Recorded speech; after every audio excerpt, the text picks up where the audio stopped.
Hello students, how are you? I hope all of you are in really great conditions. So for today's material, we are going to learn about simple past tense. So what is simple past tense? The simple past tense is used to talk about a completed action in a time before now. Jadi, simple past tense digunakan untuk membicarakan aksi atau peristiwa yang telah terjadi di masa sebelum sekarang atau di masa lalu. The simple past is the basic form of past tense in English. Jadi, simple past merupakan bentuk paling dasar dari past tense. Tenses yang menjelaskan masa lalu dalam bahasa Inggris. The time of the action can be in the recent past or the distant past, and action duration is not important. Waktu terlaksananya peristiwa-peristiwa ini bisa saja terjadi baru-baru ini, atau bisa saja sudah terjadi di masa yang sangat lampau. Dan juga durasi dari peristiwa tersebut tidak begitu penting dalam simple past tense.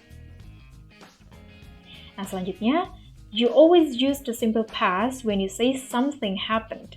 So, it is associated with certain past time expressions. Kamu selalu menggunakan simple past ketika kamu mengatakan sesuatu yang telah terjadi.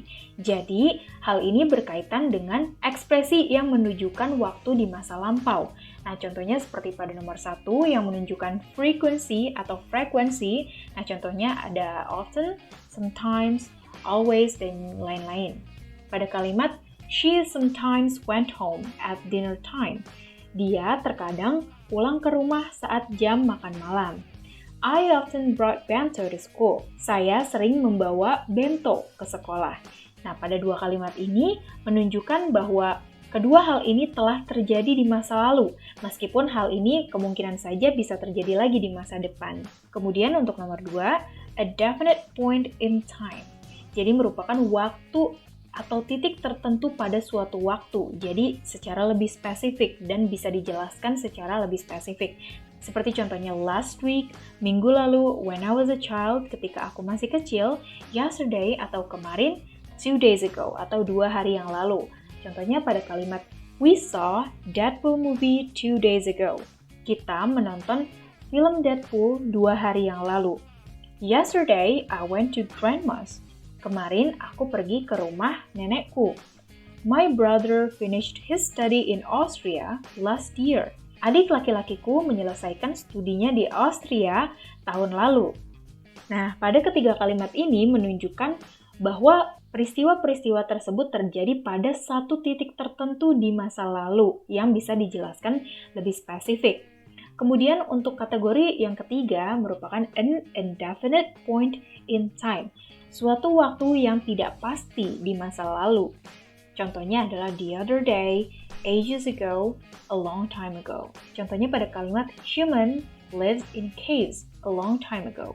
Manusia dulunya tinggal di gua-gua. He played drum when she was in junior high school. Dia memainkan drum ketika dia masih di jenjang SMP. Jadi pada kedua peristiwa pada dua kalimat ini kita tidak tahu pasti kapan tepatnya kedua hal tersebut terjadi. And for the note untuk catatan, in simple past, the word ago is useful and often used to express the distance to the past. Jadi pada simple past, kata ago itu sangat berguna dan juga sering sekali digunakan untuk mengekspresikan jangka waktu tertentu ke masa lalu. Ago is placed after the period of time. Jadi peletakan kata ago ini diletakkan setelah periode waktunya. Nah, for the examples, I arrived in Bali a week ago. Saya sampai di Bali 1 minggu yang lalu. Bisa kita lihat pada kalimat pertama ini, ago diletakkan setelah kata week. Jadi penggunaannya seperti itu. Kemudian untuk contoh yang kedua, 2 days ago I received a mysterious letter. 2 hari yang lalu aku menerima sebuah surat yang misterius. Kemudian pada contoh yang ketiga, our school just finished the flag ceremony an hour ago. Sekolah kita baru saja menyelesaikan upacara bendera 1 jam yang lalu. Jadi begitu untuk pemakaian ago, kita sering sekali melihat pemakaian ago ini dalam ekspresi penggunaan past tense atau tenses yang menunjukkan kalimat yang sudah terjadi di masa lalu.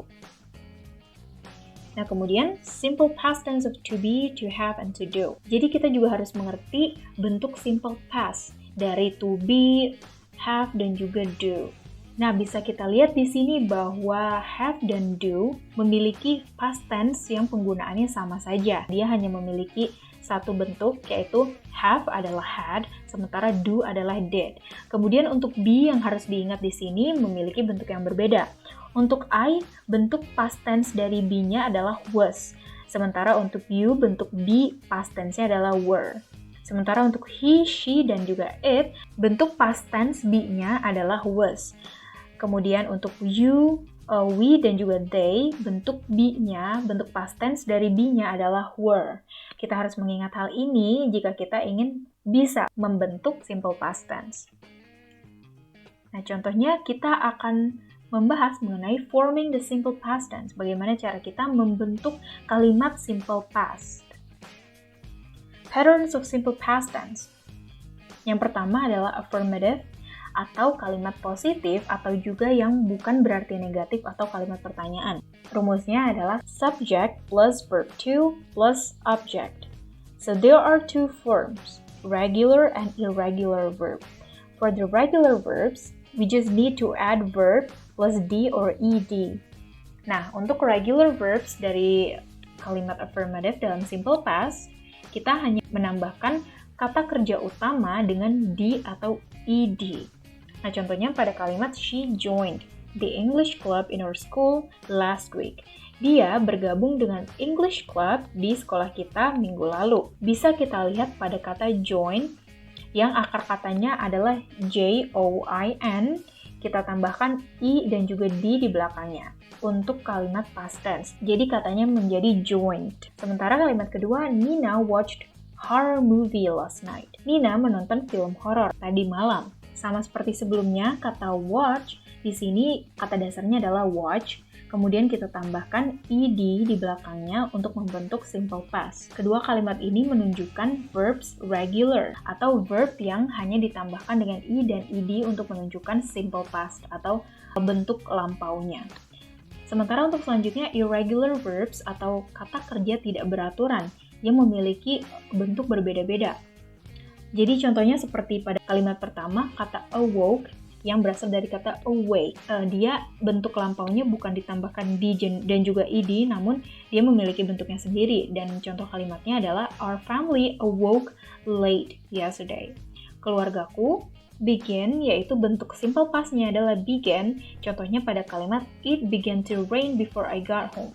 Hujan turun sebelum aku pulang. Penggunaan irregular verbs sama saja seperti regular verbs, hanya saja kita perlu mengingat bentuk simple past dari kata kerja dasar. Hal itu yang harus diingat untuk membentuk simple past tense. Kemudian untuk bentuk negatifnya, rumusnya adalah subject plus did not plus verb 1. Sementara untuk bentuk be-nya, rumusnya adalah subject plus to be, yaitu was atau were, yang ditambahkan dengan not. Contohnya pada kalimat-kalimat berikut. Pada nomor 1, I did not sleep well last night. Aku tidak tidur dengan baik semalam. Number 2, our teacher did not give us any assignment today. Guru kita tidak memberikan tugas apapun hari ini. Kemudian nomor 3, Mr. Rio was not a mathematics teacher. Pak Rio sebelumnya bukanlah guru matematika. Nah, perbedaan dari 1 dan 2 dengan nomor 3 ini, nomor 1 dan 2 merupakan kata kerja. Kata utama yang digunakan merupakan kata kerja, sementara untuk nomor 3 merupakan bentuk be-nya. Selanjutnya nomor 4, you weren't at the new cafe yesterday.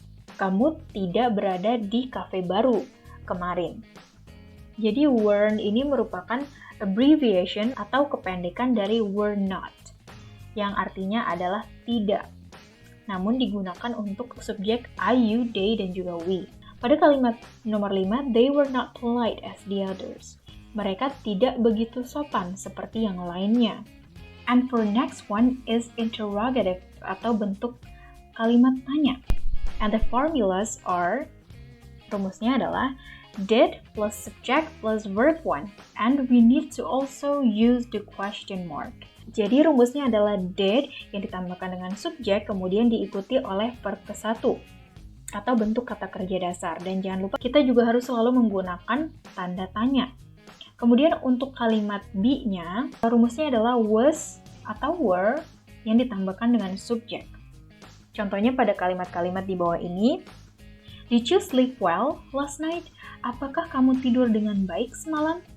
Did Miss Dini give us any assignment? Apakah Miss Dini memberikan kita tugas apapun? Did they allow us to submit it late? Apakah mereka mengizinkan kita untuk mengumpulkannya telat? Were you at the new cafe yesterday? Apakah kamu berada di kafe yang baru kemarin? Were they polite as the others? Apakah mereka sopan seperti yang lainnya? Was she a singer? Apakah sebelumnya dia merupakan seorang penyanyi?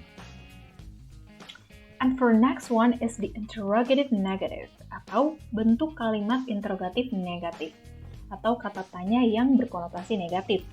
And the formulas are, rumusnya adalah yang pertama did not plus subject plus verb 1 and we need to use also the question mark. Jadi rumus yang pertama adalah did not yang ditambahkan dengan subjek kemudian diikuti oleh verb 1 atau kata kerja dasar. Kemudian bentuk kalimat be-nya adalah wasn't or weren't plus subject. Wasn't atau weren't yang diikuti oleh subjek. Number 1, didn't you pay the novels already? Bukankah kamu telah membayar novelnya? Didn't we tell the secretary to write down the schedule? Bukankah kita telah memberitahu sekretaris untuk menulis jadwal? Didn't she go to the hospital yesterday? Bukankah dia pergi ke rumah sakit kemarin? Weren't you at the new cafe yesterday? Bukankah kamu berada di kafe baru kemarin? Wasn't he sick last semester? Bukankah dia sakit semester yang lalu? Wasn't he the leader of PMR last year? Bukankah dia ketua dari PMR tahun lalu? Yep, that's it for today's material. I hope all of you understand. And also, I want you to stay healthy and happy. Don't forget to wash your hands. And yeah, thank you so much and see you.